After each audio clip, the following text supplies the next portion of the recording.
Hellow Dears, mambo vipi? Karibuni tena katika channel yangu. Leo nitaonyesheni namna ya kutengeneza mkate na maziwa na mayai.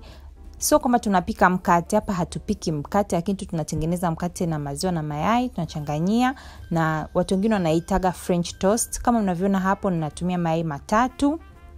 Unaweza kaongeza, lakini mayai 3 tu yanatosha. Nitavuruga kama mnavyoona hapa.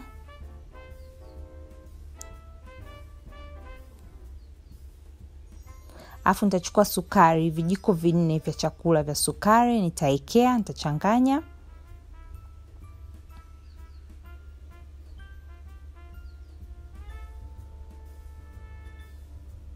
Afu nitachukua iliki, kijiko cha chai nusu tu, nitachanganyia. Afu nitachukua na chumvi, video clip ya chumvi ya moyoni hapo, lakini chumvi kidogo tu, kama pinch tu ya chumvi utaekea.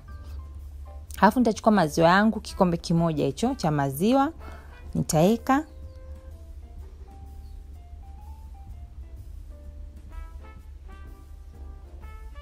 Alafu tayari nimeshatengeneza mchanganyiko wangu.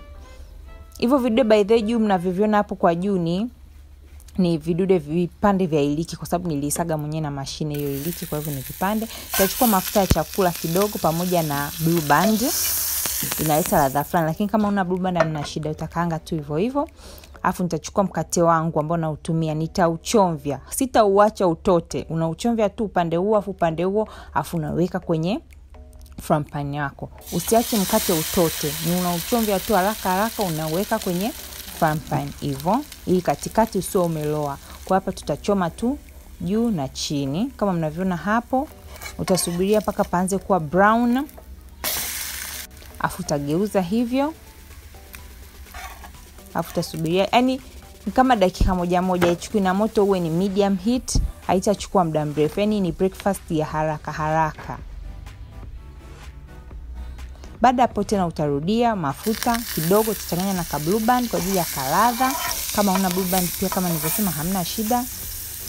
Utachukua mkate wako, kama ninavyowaambia, usiwache uloe kwenye nani hiyo mchanganyiko, unauchomvia tu upande huu unauweka haraka kwenye pampeni yako, ili katikati pawe bado, yani pawe hapajaloa, uwe ni kama mkate pale katikati, uwe ni unachoma tu juu na chini hivyo.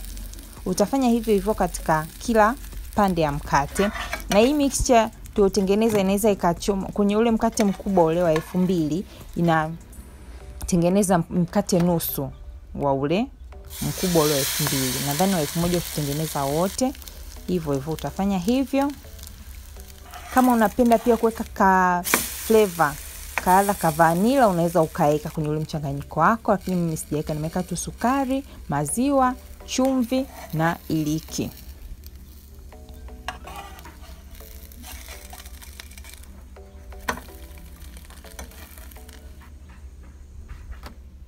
Kama mnavyoona hapo, nitaendelea kufanya hivyo katika kila mkate kama nilivyosema. Nimemaliza mkate wa maziwa na mayai hapo. Asanteni sana kwa kuangalia video yangu. Kama umeipenda na unapenda kunisupport, usisahau kulike video hii. Kama hujasubscribe, please tafadhali naomba subscribe. Kama kawaida tutakutana tena wiki ijayo. Bye bye.